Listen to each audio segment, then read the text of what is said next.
চড়া দামে মাঠা কিনে না খেয়ে ঘরেই কিন্তু তৈরি করে নিতে পারেন এই ফ্রেশ মাঠা। তো ফ্রেশ মাঠা তৈরি করার জন্য নিয়েছি 1/2 লিটার পরিমাণে টক দই। তো টক দই দিয়েই কিন্তু মাঠাটা ভালো হয়। দিয়ে দিচ্ছি টেস্ট অনুযায়ী লবণ আর বিট লবণ। তো বিট লবণটা কিন্তু আপনারা স্কিপ করতে পারেন।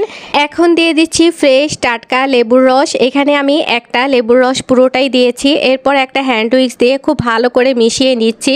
মিশিয়ে নেওয়ার পর দিয়ে দিচ্ছি বরফ ঠান্ডা পানি। তো বরফ ঠান্ডা পানিটাই দিতে চেষ্টা করবেন। এখানে বরফ দিলে কিন্তু মাঠা একেবারে পাতলা হয়ে যাবে। এখন একটা ডাল ঘুটনি দিয়ে খুব ভালো করে ঘুটে নিচ্ছি।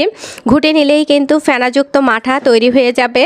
আর এই ফেনাযুক্ত মাঠা আমরা ছোটোবেলায় কিন্তু খুব আয়েশ করে খেয়েছি। আর ইচ্ছে করেই কিন্তু ঠোঁটের উপর ভাগে লাগিয়ে নিয়েছি যাতে করে মোজ তৈরি হয়। তো আপনাদেরও নিশ্চয়ই সেই ছোটোবেলার কথা মনে পড়ে গিয়েছে। মাঠা তৈরি করে নেওয়ার পর যে সার্ভিং গ্লাসে পরিবেশন করবেন অবশ্যই একটু উপর থেকে ঢেলে পরিবেশন করবেন, তাহলেই কিন্তু ফেনাযুক্ত মাঠাটা গ্লাসের মধ্যে দেখতে খুবই সুন্দর দেখাবে। তো আমি একটা পুদিনা পাতা দিয়ে পরিবেশন করছি মাঠা। আপনারাও তৈরি করে নিতে পারেন এই কলিজা ঠান্ডা করা মাঠা।